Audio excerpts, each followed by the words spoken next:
Bienvenue sur Regatta, le magazine de la régate et de la course à la voile. Au sommaire cette semaine, on fera le point sur la Barcelona World Race avec un finish très tactique pour les leaders qui doivent éviter à tout prix l'énorme bulle de pétole formée devant eux. Puis direction les Sables d'Olonne pour la première course de la saison, Figaro-Beneteau. Mais tout de suite on retrouve Thomas Coville qui lui aussi doit faire face à l'anticyclone des Açores, venu bloquer le solitaire dans son sprint final.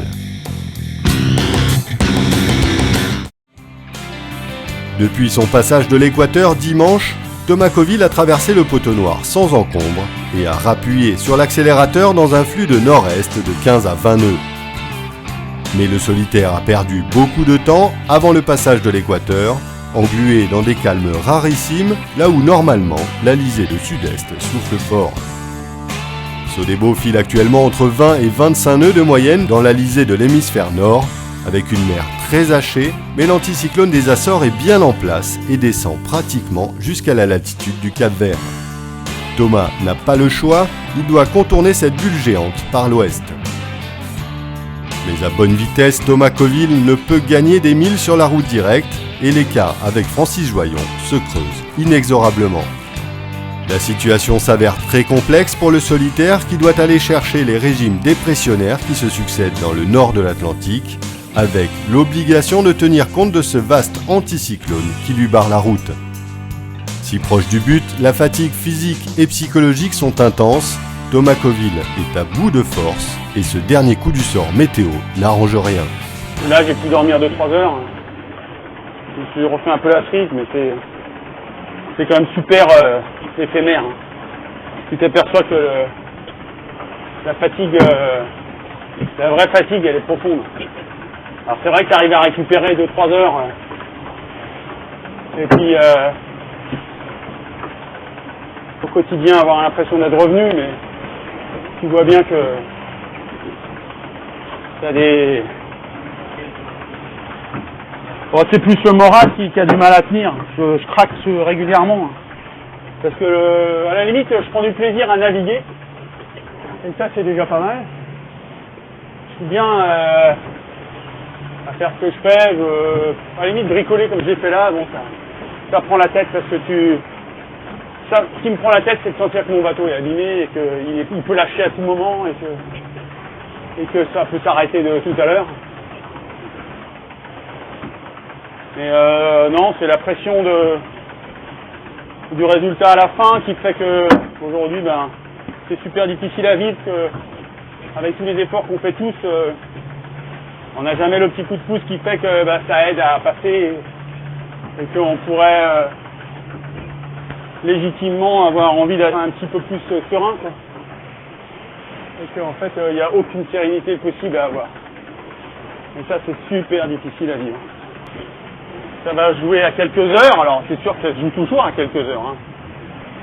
Mais la tension et la pression que ça met à bord pour ça, elle est depuis 2 mois, 1 mois et demi, extrêmement difficile à vivre. Et surtout, t'es jamais payé de tes efforts, quoi. T'es jamais, t'as jamais la sensation que ce que tu fais c'est bien, parce que finalement, ça se traduit jamais par quelque chose de positif en termes de chiffres. Ça se termine toujours par un petit quelque chose, mais c'est peanuts, quoi. Dans le même secteur, Virbac et Mafré sont eux aussi confrontés à l'anticyclone. Les choix tactiques des prochaines heures vont être décisifs.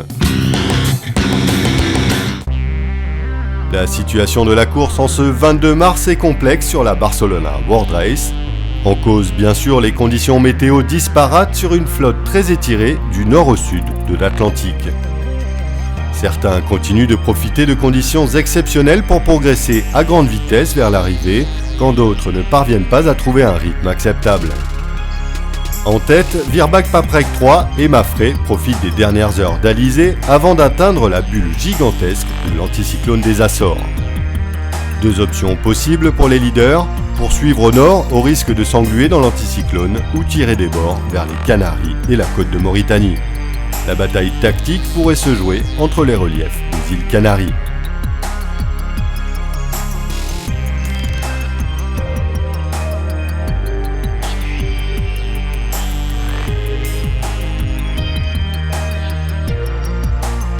la 3e place, l'avance de Renault sur ses poursuivants devrait être suffisante pour contenir les assauts de Neutrogena et Estrella Damm.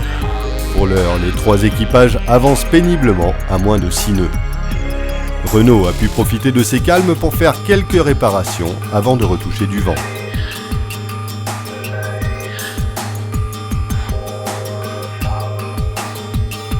Neutrogena, quant à lui, nous propose une visite privée à bord.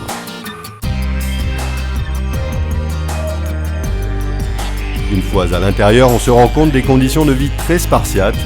Sur les 60 pieds, le confort n'est pas au cahier des charges. La table à cartes ressemble à un cockpit d'avion de ligne, le coin cuisine est réduit à sa plus simple expression, et on préfère cohabiter avec les tuyaux du réseau hydraulique des ballastes, les voiles et les pièces d'accastillage, plutôt qu'avec les banquettes moelleuses d'un carré classique. Pour les derniers, alors que We Are Water atteint la dernière porte du Pacifique, la situation va devenir compliquée pour Forum Maritime Catala et Hugo Boss qui vient de reprendre la mer après son escale technique. Les 2 bateaux vont devoir négocier la formation d'une dépression sur les Malouines qui risque bien d'atteindre le coup de vent. On part maintenant au Sable d'Olonne pour la première course de la saison, Figaro-Beneteau.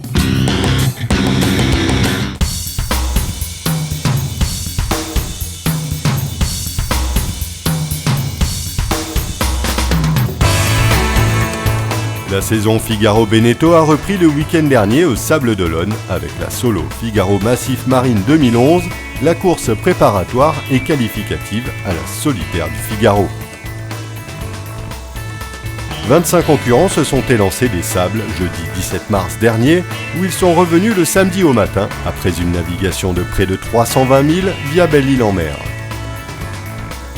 En permanence aux avant-postes durant les 35 premières heures de course, Nicolas Luneven sur Generali remporte pour la 2e année consécutive cette course de reprise. Les écarts au final sont très faibles entre les premiers puisque Luneven devance le Portugais Francisco Lobato d'1 minute et 10 secondes et Anthony Marchand de 2 minutes. A noter la bonne performance du Normand Fabien Delahaye qui prend la 4e place à 4 minutes du vainqueur.